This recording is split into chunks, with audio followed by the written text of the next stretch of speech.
ಇನ್ನು ಹಾಲಿ ಸಂಸದರಿಗೆ ಟಿಕೆಟ್ ಕೊಡೋದು ಬಿಜೆಪಿ ರಾಷ್ಟ್ರೀಯ ಅಧ್ಯಕ್ಷ ಅಮಿತ್ ಶಾ ಅವರ ತೀರ್ಮಾನಕ್ಕೆ ಬಿಟ್ಟಿದ್ದು, ಶಾಸಕರಿಗೆ ಲೋಕಸಭೆಯಲ್ಲಿ ಟಿಕೆಟ್ ಕೊಡದಂತೆ ಅಮಿತ್ ಶಾಗೆ ಹೇಳಿದ್ದೀನಿ ಅಂತ ಪಬ್ಲಿಕ್ ಟಿವಿಗೆ ದೆಹಲಿಯಲ್ಲಿ ಮಾಜಿ ಸಿಎಂ ಯಡಿಯೂರಪ್ಪ ಪ್ರತಿಕ್ರಿಯೆ ಕೊಟ್ಟಿದ್ದಾರೆ. ನಮ್ಮ ಜೊತೆಗೆ ಮಾಜಿ ಮುಖ್ಯಮಂತ್ರಿ BS ಯಡಿಯೂರಪ್ಪ ಅವರು ಇದ್ದಾರೆ, ಮಾತಾಡೋಣ ಅವರ ಜೊತೆಗೆ. ಸರ್, ಇವತ್ತು ಅಮಿತ್ ಶಾ ಅವರನ್ನ ಭೇಟಿ ಆಗ್ತಿದ್ರಿ, ಏನೆಲ್ಲ ಮಾತುಕತೆ ಏನ್ ಮಾಡಿ?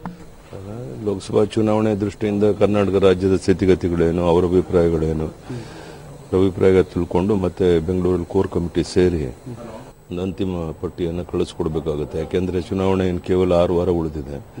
ಆದಷ್ಟು ಬೇಗ ಅಭ್ಯರ್ಥಿಗಳು ಫೈನಲೈಸ್ ಆಗಬೇಕು ಅಂತ ರಿಕ್ವೆಸ್ಟ್ ಮಾಡ್ಕೊಂತಾನೆ. ಅಂತಿಮವಾಗಿ ಅಮಿತ್ ಶಾ ಡಿಸಿಷನ್ ತಗೊಂತಾರೆ, ಅದರಂತೆ ಮುಂದೆ ಹೋಗ್ತಾರೆ. ಇವತ್ತು ಅಭ್ಯರ್ಥಿಗಳ ಆಯ್ಕೆ ಫೈನಲ್ ಆಗುತ್ತಾ ಸರ್? No will discuss.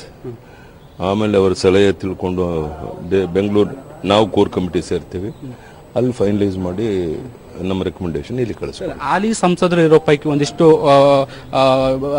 ವಿರೋಧ ಆದಂತ ಅಭಿಪ್ರಾಯಗಳು ಬರ್ತಿದ್ದಾವೆ, ಅವರಿಗೆ ಟಿಕೆಟ್ ಕೊಡೋದ್ರ ಬಗ್ಗೆನೂ ಅಂತಿಮ ತೀರ್ಮಾನ ತಗೊಳ್ಳೋದು ರಾಷ್ಟ್ರೀಯ ಅಧ್ಯಕ್ಷ ಅಮಿತ್ ಶಾ. ಕೆಲವು ಶಾಸಕರಿಗೂ ಟಿಕೆಟ್ ಬೇಡಿಕೆ ಇದೆ. ನಾವು 104 ಜನ ಇಂಟ್ಯಾಕ್ಟ್ ಇರಬೇಕು. ಯಾವುದೇ ಕಾರಣಕ್ಕೂ ಶಾಸಕರಿಗೆ ಈ ಸಾರಿ ಲೋಕಸಭೆಗೆ ನಿಲ್ಲಕ್ಕೆ ಅವಕಾಶ ಸಾಧ್ಯತೆಗಳು ಕಡಿಮೆ. ಈಗ ಮಂಡ್ಯದಲ್ಲಿ ಸುಮಲತಾ ಅವರು ಏನಾದ್ರು ಬಿಜೆಪಿ ಬೆಂಬಲ ಕೊಡ್ತಾರೆ ಅಂದ್ರೆ ನೀವು ಅವ್ರನ್ನ ಸ್ಪರ್ಧೆಗೆ? ನಾನು ಅವ್ರೇನು ಅವರ ಅಭಿಪ್ರಾಯ ತಿಳಿಸ್ತೇನೆ, ನಾನೇನು ಮಾತಾಡೋಕೆ ಇಷ್ಟಪಡಲ್ಲ. ನಾವೇನು ಸಂಪರ್ಕ ಮಾಡಿಲ್ಲ, ಅದಾದ್ಮೇಲೆ ನೋಡಿ ತಿಳಿಸ್ತೇವೆ. ಇದಿಷ್ಟು BS ಯಡಿಯೂರಪ್ಪ ಅವರ ಅಭಿಪ್ರಾಯ. ಕ್ಯಾಮರಾ ಪರ್ಸನ್ ಜಿತೇಂದ್ರ ಕುಮಾರ್ ಜೊತೆ ಶಬ್ಬರ್ ನಿಡಗುಂದಿ, ಪಬ್ಲಿಕ್ ಟಿವಿ, ನವದೆಹಲಿ.